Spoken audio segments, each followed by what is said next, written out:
Should I turn off my wallpaper? I like it though. I'll just keep it there. Okay, all right, good morning. All right, boys and girls. All right, so this is what we're going to do for today. We're going to go through, all right, Fluid Dynamics tutorial 1, for my part, of course, all right, for my part. And we're going to go through some introductory questions, okay, at least in the first half of the tutorial that's associated with equations of motion and actually potential flow as well. Some easy peasy stuff first before we dive slightly deeper into equations of motion. Okay, so I hope you guys can see the screen. So let's go through the first question. All right. We have got a velocity field for a two-dimensional flow field, and it's described by the following equation. All right, which equation? This one. Yeah. Okay. Now we're told that the velocity, the unit of velocity is in meters per second, x and y are in meters, and t is in seconds, respectively. I mean, this is fantastic, isn't it? I mean, the last thing you want, right, is for us to give you non-SI units, and then you have to fumble and convert this and convert that, right? So it's good news. Everything is an SI unit. So now, given this, determine A, the expressions for the local and convective components of acceleration in both the x and y directions, and B, right, determine the magnitude and directions of the velocity and acceleration at a particular location. Xy equals to 2, at time t equals to 0. Okay, it doesn't matter, what location or what time t, as you guys will realize later on, because it's just a matter of substituting in the values into the stuff that you worked out in part A. Okay, so I'm quite sure this is standard practice now, but just a reminder, all the solutions, all the answers are here. All right, I know it's terrible for you guys, for me to say that you guys should work towards the answer. Okay, but in this case, when it comes to tutorial, I think that's the best way of ensuring that by getting the same answer, you guys are actually using the right procedure. Okay. Okay, so lunch is ready. Sorry about that, my kid. Okay. Let me flash the. Let me unshare. Let's share again. Okay, maybe I should just share this document because this thing has got the question as well. Okay, so now to solve this question, first thing first. All right, since the question part A, the part A basically want us to get the expressions for the local and convective acceleration. So if you think about it, then first thing first, right? We have to know what's the expression for the local and convective acceleration. Since these are associated with the total acceleration itself. So if you go back to your lecture notes, okay, you realize that acceleration in the x direction can be expressed as del u by del t. All right, so this is the local acceleration plus, all right, the convective acceleration, all right, which is defined as u into del u by del x plus v, all right, plus v del u by del y. Okay, because this is a 2D flow, right? So this is how it looks like. If it's a 3D flow, you're going to have an outcome here. All right, okay. Now, so based on this expression, we know that this term here, del u by del t, will be, all right, the local acceleration in the x direction. Okay. So what's u then? What's v then? So if you think about it, right, if this is the velocity vector, certainly u must be your 2xt, and v must be your minus 2yt. Okay, so plug in your u into this expression, do a partial differentiation with respect to t. All right, you're going to get 2x. Fantastic. All right, that's going to be a good start, right? Now, how about the convective acceleration in the x direction then? Well, basically, or as I mentioned earlier on, it's going to be these two terms. So ax convective is nothing but the summation of these two terms. Okay, so plug in your u into here, do your partial differentiation on u with respect to x, you're going to get 2t. Remember, it's partial differentiation, not full differentiation. Yeah, and rinse and repeat for this v and del u by del y. Okay, all right, you're going to get 0. Okay, well, anything multiplied by 0 is good news in my books, Okay, because you don't have to worry about it normal, right? Yeah, so all right, at the end of the day, all right, convective acceleration in the x direction is going to be 4xt squared. Okay, so there you go. That's how you find, all right, the local and convective acceleration in the x direction.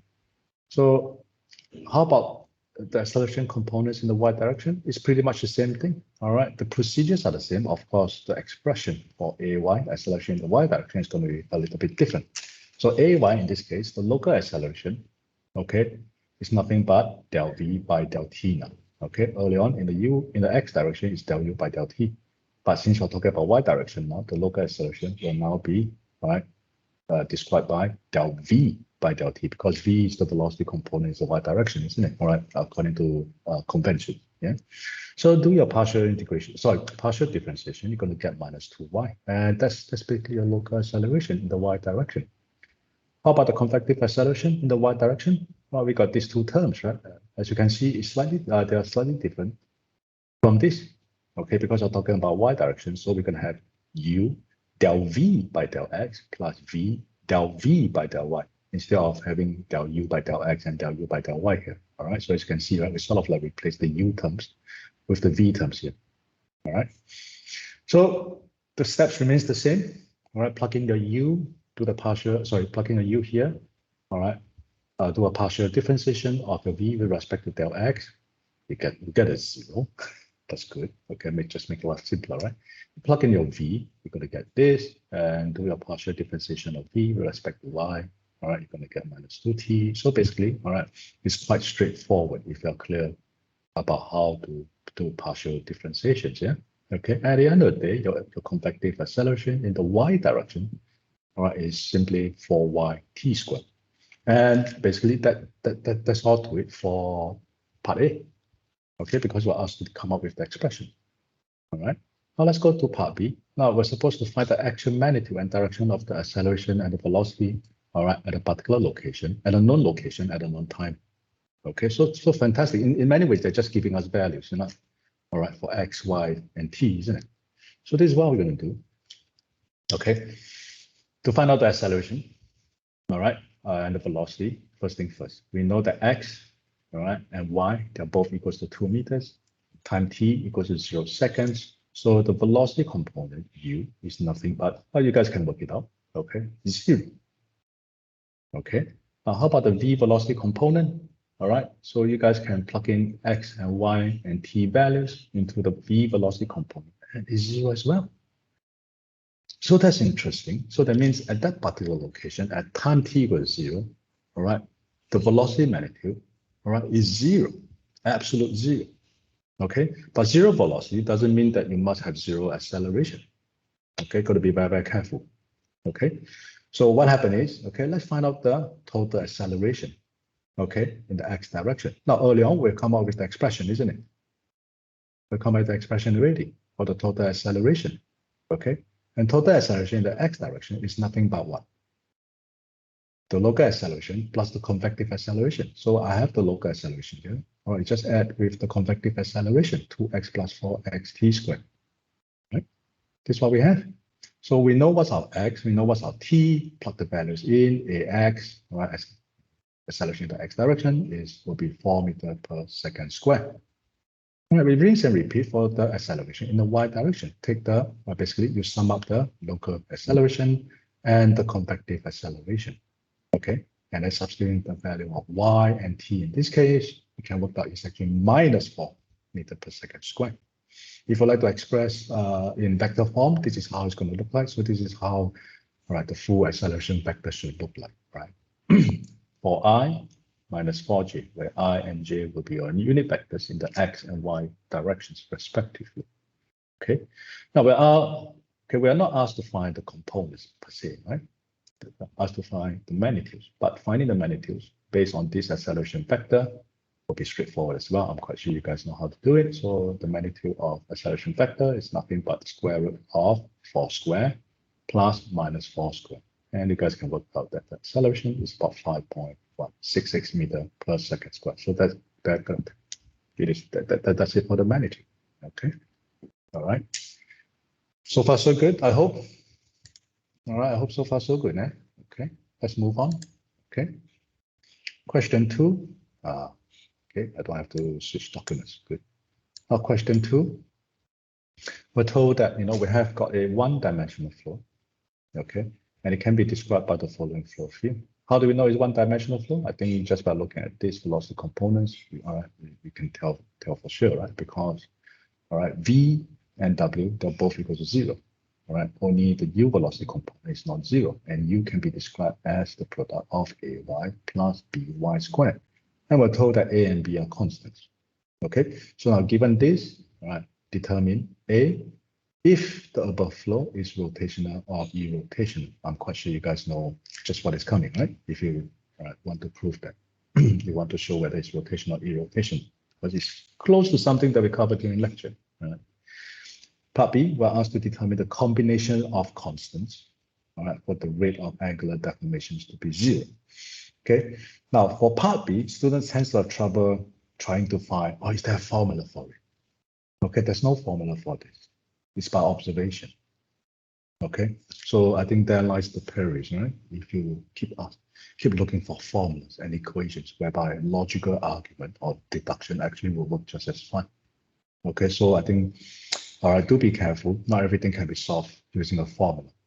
Okay, because at the end of the day, sometimes formulas are logical deductions, all right, from observations. So observations are important as well. Okay, now, if you want to prove that the flow is irrotational, we have to show that the vorticity, all right, is actually equal to 0. Okay, and vorticity is nothing but what? 2 times that of the angular velocity. So we can just find out the angular velocities, all right, in all the 3 directions, okay, and see whether they're all 0. Because if they're all 0, that means that the vorticity is always 0 then. And if vorticity is always 0, that means the flow will be irrotational. Conversely speaking, if any of the components is not 0, that means the flow will be a rotational. Okay, meaning the flow undergoes net, all right, deformation. Okay, so these steps are essentially similar to the example that we've gone through the lecture. All right, let's find out the angular velocity in the x direction, and we can invoke this formula, if you will, thankfully. Okay, at the end of the day, angular velocities and vorticities, they are nothing but just the differences of the relevant velocity gradients. So if you think about it, physically speaking, velocity gradient drives the deformation. I think that's something that we have to bear in mind. Okay, I think you guys will have to try to visualize it. I know it's extra. Okay, I know it's extra, but imagine, you guys can try to imagine, like, if let's say you have a squishy toy. I don't have a squishy toy. Maybe I have a ball, right? You see, if you apply, well, in this case, it's not velocity gradient, but imagine, right, that's a shear flow. Right? My palm is the flow. Let's say I'm trying to move in opposite directions. Okay, all right. And if let's say there's a certain force applied upon it, okay, due to the shear, all right, you can see that the ball will get deformed. Oh, I can see it. Maybe not you, but I can see it. All right. Okay, try to visualize in this manner, and maybe the understanding will be better. Okay, try. Okay, now the angular velocity in the x direction can be worked out to be 0, right? Since we know our velocity components u, v, and w, so we can plug it into this expression here, do the necessary partial differentiations. All right, you can work out the values, and very thankfully our v and w's are 0, so it makes our life very simple, right? Because it's 0 here already for the w here, and it's 0 for the v here. Okay, all right, following which we will work out the angular velocity in the y direction. Again, we apply the expression that we love, all right? All right, and yeah, it can work out to be 0. So far, so good. So far, all right, things are pointing towards an irrotational flow, okay? Let's look at the last angular velocity, all right, omega z. Okay, once again, all right, we apply the formula, and lo and behold, it doesn't work out to be 0. Once we plug in our v and u expression, well, v equals to 0, sure, so this number will go to 0. But hang on, velocity component u is not 0. So once we do a partial differentiation, it's not going to go to 0. In fact, we're going to get this minus into a over 2 plus by as our angular velocity in the z direction. So fortunately or unfortunately, well, that's not for us to say, but at least we know that, all right, since, all right, there is one angular velocity component, all right, in this case in the z direction, that's not equal to 0, right? Even though in the other 2 directions, all right, the angular velocities are 0, okay? The flow cannot be considered as an irrotational flow. All right, for irrotational flow, all right, all angular velocities in all 3 directions must be equal to 0. All right, so the answer is no. The flow is not rotational, but instead is irrotational. Oh, sorry. So no, sorry. Let me correct this. So many rotation and irrotation. So basically, all right, the angular velocity is not all zero, so the flow is rotation. Sorry about that. Looks like in our coffee. Okay, now for part B, we're asked to find the combination of constants for the rate of angular deformations to be zero. So if you think about it, right? Okay, we have to consider, all right, the deformation that's described by the difference in the velocity gradient. Now, we don't have to worry about this and this because they all give us zero. What we need to worry about is the particular combination, the particular difference in the velocity gradient that gives us non-zero vorticity and angular velocity, which is this term, del v by del x minus del u by del y. Okay, so once you plug it in, all right, okay, this is what you're going to get. All right, this is what you're going to get. Now take a look at this. There's no other formula to be applied, but take a look at this. All right, the net angular velocity. You see, we're not trying to find. All right, so just take a look at this. Doesn't matter if there's a half or whatever. Okay, it doesn't matter because you know it's just for observation. So if the net angular velocity is associated with a minus 2by, okay. Now tell me, is there any combinations? All right, okay, that will give us zero velocity, zero net angular velocity for all values of y.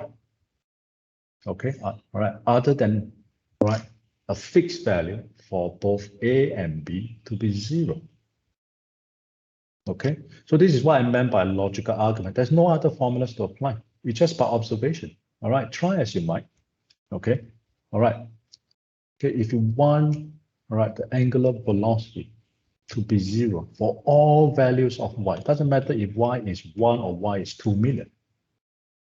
Okay, a and b, all right, must always be equal to 0. You see, okay, some might say that, oh, you know, okay, you know, I can always have different a and b values, all right, depending on the value of y. But if that's the case, that means it's not a consistent scenario. Right? You can't have one equation that describes the flow, and then you say that all the constants a and b can vary according to the values of y. In that case, how can a and b be called constants? Remember, a and b are constants. So we must nail down a particular value, right, for this angular velocity to be always 0. And it's only possible if a equals to b equals to 0. And that's all the proof you need by telling me, right? Okay, the implications. That's all. There's no other formulas to be applied. Okay, all right. So I think this is what happens. This is what I meant by sometimes understanding, all right, should be considered as more important than the ability to apply formulas correctly. Okay, because when it comes down to potential flow, there are some principles that we always have to bear in mind. It's not straightforward. It's not a matter of, oh, what's the formula? What's the formula? Okay, yes, sometimes, yes, if the flow scenario that you have been asked, all right, is exactly the same one that you have got formulas for, that's fine. That's fine. Okay, then you just simply apply because maybe I ask you for the velocity, I ask you for the acceleration, I ask you for the vorticity, that's fine. But when it comes down to questions, right, that ask you about, all right, the flow behavior. Okay, do spend a bit more time in digesting what the question is asking, and do tell yourself that it's not every time that, all right, there is a formula for it. Okay, right, just like life, right? There's no formula for life. Everyone has their own, all right, life to live, right? Okay. Yeah. Now let's move on to question 3. Well, I think we have only 4 questions. Okay. Now question 3 is sort of like the 2 examples. Remember, all right? The 2 examples that are associated with a simplification of Navier-Stokes equation. All right. So I hope you guys remember. But of course, right, I can't give you guys the same question. So over here, the scenario, all right, will be a little bit different. All right, just to make sure that, all right, you guys will know how to encounter different scenarios. I see someone lifting the. I just checked the Teams window, and I see someone raising up their hands. Maybe what I can do is, if you have questions, you can just type in the chat box, and I'll just take a peek once in a while. All right, if you guys don't mind. Okay. So, of course, I don't want to interrupt the flow too much. Okay. Thank you. Yep. Okay. So now, okay, back to what I was saying. I want to make sure that, at least in the tutorial, I'm not asking the same thing that I've gone through in the lecture materials, because ask yourself this, or at least think about it. Yeah. If the tutorial is asking something that is too similar to the examples that we covered in the tutorials, I mean, a little bit here and there, I think that one's fine, but it cannot be too similar. Okay, especially if, let's say, the flow field is something that can vary quite a fair bit. All right, the world is all the flow scenarios out there. All right, doesn't only always involve two fat plates. Okay, it doesn't always involve co-act flows. Or there are other scenarios as well. And if you think about it, right? Okay, I think as students we have to train ourselves to face unknown scenarios. Okay, as much as possible, because that's how we deal with life. Right? Life is always full of unknowns. There's no formula for life, like I said. All right. So I hope to impart slightly beyond knowledge, right? Slightly beyond just fluid dynamics, right? Maybe some lessons for life as well. Okay. Don't be scared, or you don't be too wary of facing the unknown, because that's life. We have to get used to it, right? There's no formula for life. I always like to tell people. Okay. So for question 3. Okay, I've tweaked the scenario a little bit, but if you have understood how we solved the two examples in chapter 1, all right, you guys should be fine. Just follow the same procedures. Of course, because of the different flows, the boundary conditions and so on and so forth will be different, but that's fine. Okay. So for question 3, we have an incompressible viscous fluid. So what it tells you is, all right, dynamic viscosity is not 0. All right, mu cannot be 0. Now this fluid is located between two horizontal, all right, and infinite and parallel plates, as shown in figure 1 here. So the black bars here represents the top plate, right, and the bottom plate. Okay. Now, what's interesting is that these two plates are moving in opposite directions with constant velocities u1 and u2. So in this case, all right, u1 is moving in this direction. I'm not too sure whether my image is reflected or not. Okay. So yeah, so one plate is moving in this direction, let's say u1. The other plate is moving in the opposite direction, let's say u2. Okay, and the distance between these flat plates was separated by a distance b. Okay, it is also known that the pressure gradient in the x direction is 0. Okay, and that the only force, body force, is due to the weight of the fluid. So simplify the Navier-Stokes equation to obtain an expression for the laminar flow velocity distribution between the plates. So now, if you think about it, we're asked to find the velocity distribution. All right. Excuse me, people. Hang on. I think I better tell my kids to keep quiet. Hang on.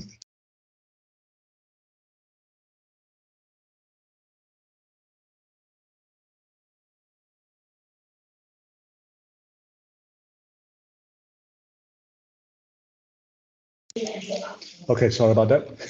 Sorry for the. Yeah, this is what happens when you have kids. Okay, now let's go back to the question. So this is a scenario we have, and if you think about it, okay, all right, this is very similar to the two examples that I encountered in the lecture. All right, simplify the Navier-Stokes equation appropriately. Okay, basically find out the velocity distribution between the two flat plates. Except that in this case, the boundary conditions and the flow conditions are a little bit different.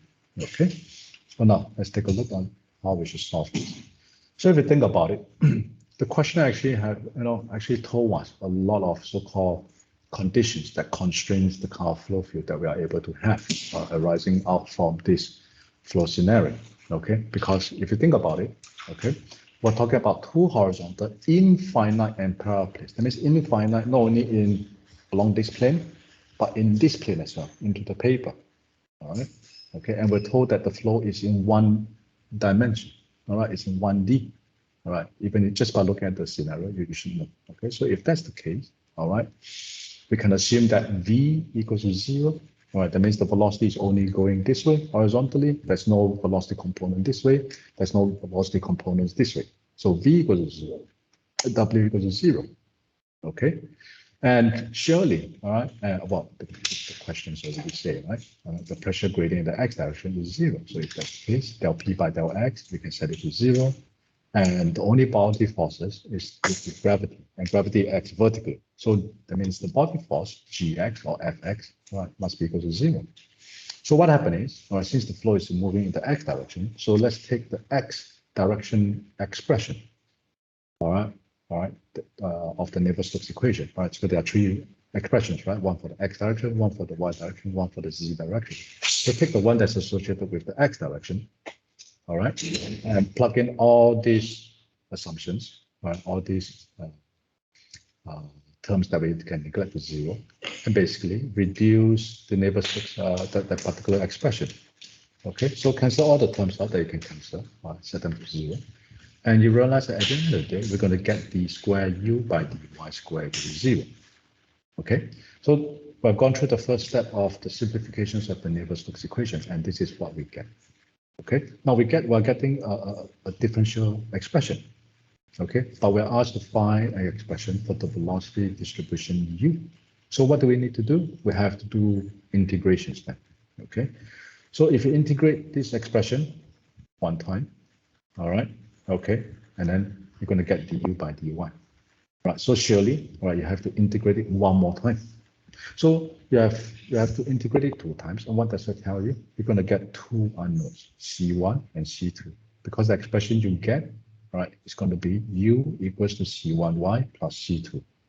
Okay, we have to find the values of C1 and C2, or else the expression, all right, cannot be complete. Okay, so what are the boundary conditions then, if you think about it? Because we have to impose the boundary conditions or the initial conditions, all right, such that we can solve for C1 and C2. All right, thankfully, all right. If you guys have gone through the 2 examples in the lecture notes, I'm quite sure you know that, right, for such a flow scenario whereby the distance between the 2 flat plates were given, right, it's quite straightforward, because we can always say that, look, the first boundary condition, right, is that when y equals to 0, u equals to minus u2. Okay, so substitute y equals to 0 here, substitute minus u2 as u velocity component here, and you can work out your C2 to be minus u2. Okay, so that gives us the value for C2. How about C1? Okay, that means we have to get another boundary condition, and it's quite clear from the figure, all right, that the velocity of the plate, of the top plate, is u1. So take note that it's positive u1 now. Okay, rather than minus u2, because it's in opposite direction, right? And it happens at y equals to b location. Okay, so plug in your y equals to b, u velocity component equals to u1 back into this expression, and you can work out your c1, the value of c1. All right, it's nothing but u1 plus u2 divided by b. So now you know, right, the expression for c1, the expression for c2. Right, substitute back into equation 2. And this is what you'll get. Okay, so this again is another way of applying, or should I say, this is another way of, another good example of how you simplify the Navier-Stokes equations based on the different setup. So there are many ways that you can permutate the scenario. Simplify the Navier-Stokes equations to account for different flow scenarios. That's what I meant to say. Okay, because let's say, right, I can easily say that, look, the pressure gradient is actually not 0, right? There's a fan, all right, at one end of the channel then, right, that's driving thing, and your dp by dx cannot be set to 0, and the subsequent expressions will look a little bit different, isn't it? Okay, I can incline these 2 flat plates at a certain angle, all right, but yet the reference plane, the coordinate systems remains horizontal and vertical. That means you have to resolve the angles then, right? That means you have to have the cosine theta or sine theta then. Okay, so I would say that so long your understanding is clear, all right, doesn't matter what kind of flow scenario that you are dealing with, well, surely you guys can do it. Okay. Now we move on to the very last question. Okay, this question, I must admit, all right, it is challenging. So don't worry, this is to test Okay, there's a very good reason why I leave this to the last, as you guys will be able to tell, right, later on in subsequent tutorials. Okay. The last questions are meant to be challenging. Okay. Sometimes, not all the times, are meant to be challenging. Okay. It's like I wouldn't call it an optional question. I know some lecturers do that. I would say that it's not optional in terms of you should give it a go. Okay, but don't panic if you can't get it, because this is quite challenging. Okay, because to solve this, you have to have a good understanding, all right, and basically good mathematical background. Okay, so now let's go through the question. Okay, we have an infinitely long vertical round cylinder of radius r. Okay, so let me see whether I can get a cylinder somewhere. Well, this is not infinitely long, but it is a round cylinder. Okay, just imagine that it's infinitely long. Yeah? Okay, it's vertical. Okay, like I said, always visualize the flow first. All right, visualize the flow scenario. Okay, and this cylinder has got a radius r. It's rotating about its axis. That means this way, vertically, rotating about its axis within an infinite mass of incompressible fluid at a constant angular velocity omega. So basically, we have this superbly long and round cylinder, okay, rotating about its axis at a fixed angular velocity, right? In this infinite mass of incompressible fluid, imagine this thing is rotating in a giant Olympic swimming pool, right? With the edges of the pool so far away that it's not going to affect, all right, this rotating cylinder, and vice versa. Okay, so now derive an exact analytical solution for the steady state velocity distribution around the cylinder. It doesn't make sense if I ask you to find the steady state velocity distribution in the cylinder, because if it's a solid cylinder, well, everything can be described by the tangential velocity, right, as a function of r. Right? Okay, and this is not solid mechanics. All right, because these are solid, you know. Okay, so we'll worry about the velocity distribution around the cylinder. Yeah. Okay. Okay. So now, okay, we can assume that body forces can be neglected. Thankfully, that makes our life a lot simpler. The flow is asymmetrical. Asymmetrical, all right, means that, all right, the flow, all right, that means along the radial direction. Doesn't matter which angle you're looking at, the flow is the same. Right? It's symmetrical about its axis.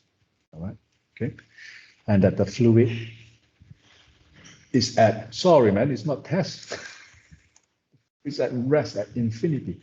So meaning, if let's say this thing is spinning here, all right, far away from this cylinder, all right, we assume that it's not going to be affected by the rotation of this cylinder, and it remains at rest. Okay. Now, to solve this, okay, let's consider, all right, the continuity equation, but expressed in polar coordinates. Okay, so I hope you guys have checked out the textbooks. Okay, yeah, for you guys have to read the textbooks. Yeah, okay. Lectures are only the skeleton of the module. Okay, you guys have to read the textbooks. Okay, all right. If you guys don't need to, okay, even if you guys don't read the textbooks, I think it's logical. If you need to find the polar coordinates version, base continuity equation or the Navier-Stokes equation, please go to the textbook. I did provide the polar coordinate system base Navier-Stokes equation expression for lecture, but not for the continuity equation. Okay, but I'm quite sure it's easy to just go to enter library, go to the bookshelf, get a book, all right, and basically, you know, take a picture of it, all right? Okay, for the formula. Okay, so now this is the polar coordinate version of the continuity equation. Okay, it looks a little bit like the Cartesian coordinate base one, in the sense that we're adding up the sum of the velocity gradients and set it to 0. Okay, now because it's polar coordinates, of course, it looks a bit different. Okay, it looks like this. We have this term here plus this term plus this term. Okay, now we know that VR, okay, and equals to 0, right? What's VR? VR is the velocity, the radial velocity. Okay, velocity, radial velocity. Okay, I'm using an example. So VR is the velocity that originates from the origin and basically moving away from the origin. Now this thing is spinning. So if you think about it, if it's spinning, all right, there shouldn't be any flow that's originating from the origin and moving in the radial direction. So VR should be equal to 0. VZ, all right, will be the direction, all right, that's moving parallel to the axis. Is this cylinder moving this way? No, right? The cylinder is not moving this way. Or should I say the flow? Yeah, correct. The cylinder is not moving this way. If the cylinder is not moving, if the cylinder is not moving this way, the flow here shouldn't be moving this way, shouldn't be oscillating. So that means VZ should be equal to 0 as well. Okay, the only velocity component that we should have is actually V theta, because V theta is the azimuth or the tangential velocity. And surely we must have a tangential velocity because this thing spins.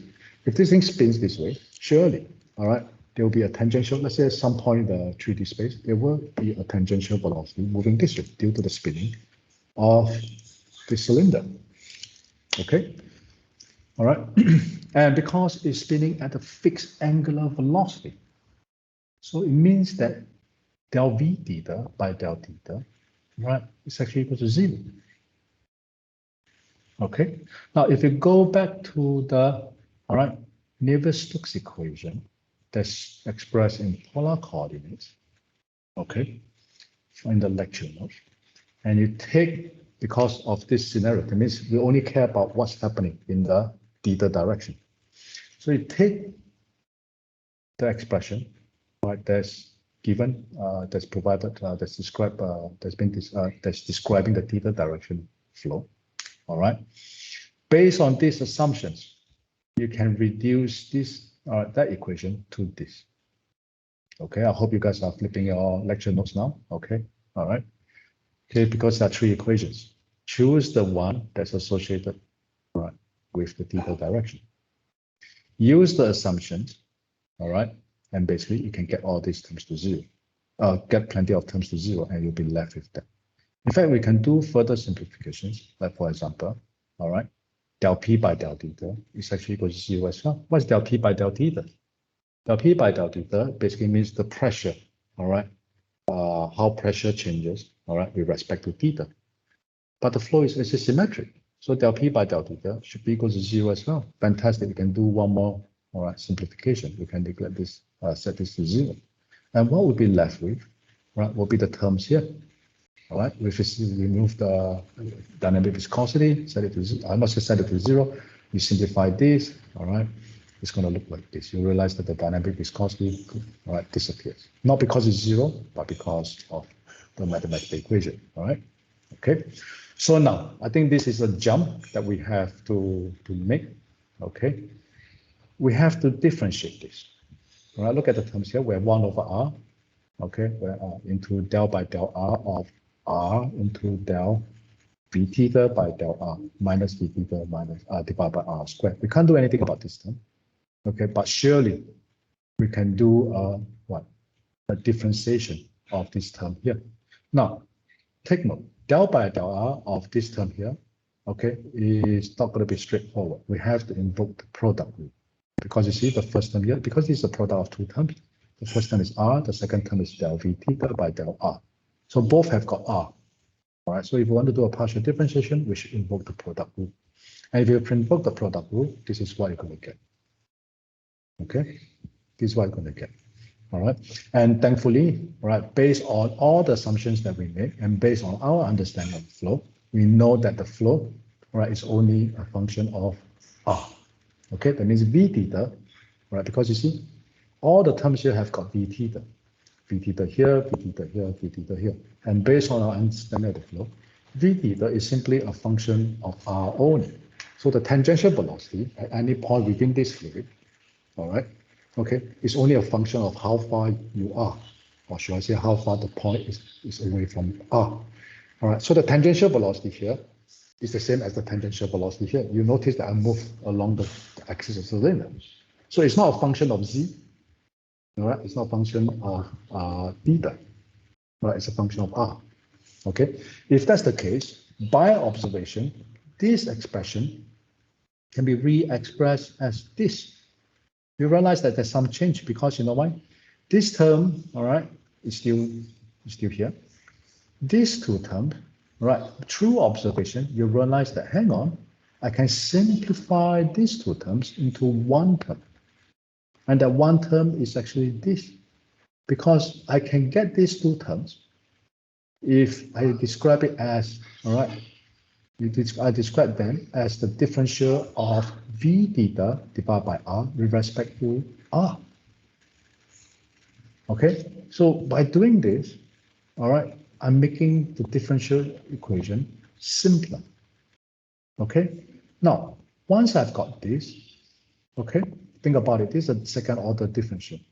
This is a first order differential. So it means I can integrate once easily because I've got zero here. I don't have to worry. Right? There's no other differential terms here. So that means I can integrate once. Okay, and this second order differential becomes a first order differential. And this term here, the differential here, right, will be gone. Right, leaving behind, right, the term v theta divided by r as expressed here. And of course, on the right hand side, because we are doing integration, all right, there should be a constant c1. Okay, now I have got this r denominator, so I shuffle the terms around. Okay, all right, such that it becomes r dv theta by dr plus v theta equals to c1r. All right, I'm just multiply everything by r. Okay, and I can now take a look at this. This is through the power observation again. Hang on, I can simplify this term again. All right, as what? As the first order differential of the product of r and v theta. Right, you try to expand this one out, you're going to get this. Okay, all right. So I think this is through the power observation, if you will. Okay, all right. And basically, essentially, we're doing what we did earlier on, right, over here. Okay, trying to simplify two terms by writing them as a differential. Okay, so in this case, we're doing the same thing. All right, by observation, I know that I can get these two terms if I differentiate r v theta with respect to r. Okay, the right hand side, we'll just leave it as c1r as well. Now this is a first order differential. That means I can do an integration. Once I do an integration, I'll be left with r v theta. Okay, c1r becomes c1r squared divided by 2.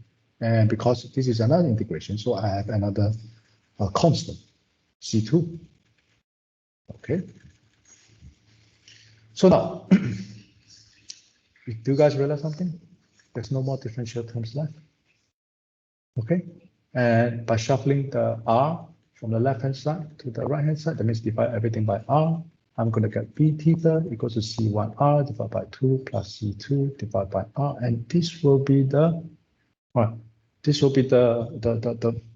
velocity function that describes the velocity, right, anywhere, right, around this rotating cylinder. All right, basically describes, all right, whatever tangential velocity at any distance away from the origin of the cylinder. Okay, so long the distance is larger than the radius of the cylinder, of course. Okay, so now we have got two unknowns. Okay, all right, surely, all right, you guys know what to do. We have to impose boundary conditions. And the question actually gave us some of the boundary conditions, at least it gave us some clues. First thing first, the fluid is at rest in infinity. Okay, how do you describe, what do you mean by fluid at rest? Fluid at rest in infinity. It means that, okay, we have got this cylinder spinning here. All right, at an infinity location, that means far away from this cylinder. What does it mean? It means r tends to infinity. Okay, velocity tends towards zero. That means, well, there's only one velocity component in our flow scenario here, which is the tangential velocity, v theta. So that statement essentially means that we can assume that as r tends to infinity, v theta tends to zero. Okay, so if you impose this boundary condition, okay, we can work out that c1, all right, actually equals to 0. And v theta can be simplified from this, all right, to be equals to c2 divided by r. Okay, now the next boundary condition is something that's quite interesting, because you know what, you guys must be thinking, hang on, I can't find any statement in the question that tells me the second boundary condition. This one, all right, is through logical deduction. All right, think about it, right? We are given a boundary condition explicitly by the question that says that at r equals infinity, v theta equals to 0, and we have a cylinder spin. What other boundary conditions can I have? Where's the other boundary? It can't be, whatever that's inside the cylinder, because the cylinder is solid. Okay. And recall the word boundary conditions. What's a boundary? A boundary is like an interface.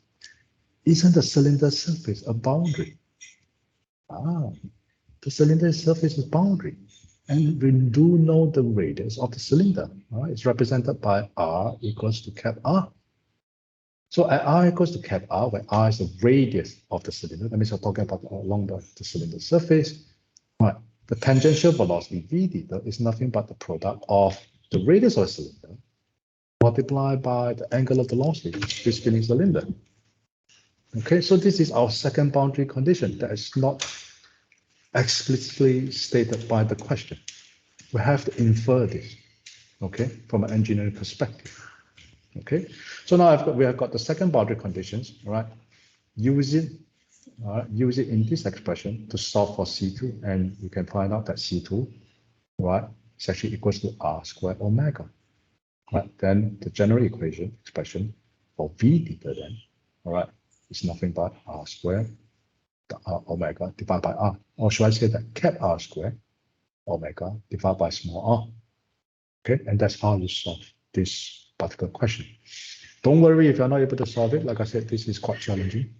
Okay, and the key, I hope you guys realize by now, the key towards solving this is to understand and to realize that two differential terms, okay, can be described as a differential of one term, isn't it? Look at it. We simplify equation 1 by understanding, okay, these two terms can be described as a differential of one single term here. Okay, and later on, right, right, this procedure was invoked again when you jump from question 3 to here. Once again, we have got two terms here, right, that we simplify as one term if we describe them as a differential of some term here, right, basically. Okay, so I think this is something that you have to go through your mind. I'm not saying it's simple, but I am saying that it can be tricky. Okay, it can be tricky. It can be trained to see. All right, it's not simple, like I said. All right, it's not simple. But I think that this is a good example to show you that sometimes when we do integration, when we simplify partial differential, when we simplify differential equations, right? Okay, it cannot be true brute force. It cannot be true brute force alone. Okay, you have to do things a little bit smartly. You have to understand. You have to be well versed in differentials, right? You have to be well versed in differentiations and integrations, all right, for you guys to see. Okay, like I said, don't worry if you guys can't do this. Okay, this is meant to be a challenge question. If you're able to do this, fantastic. Okay, all right. But if you guys can't do it, don't worry. At least I've gone through with it now, and I hope to see the very interesting ways that the expressions are being simplified. Would that be okay? All right. Okay. I think that will be the end of this session. I don't think we have time to go through.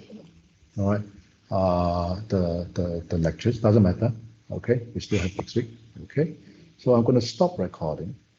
All right. Let me stop sharing. Okay. And yeah. Okay. If there are there any questions, people?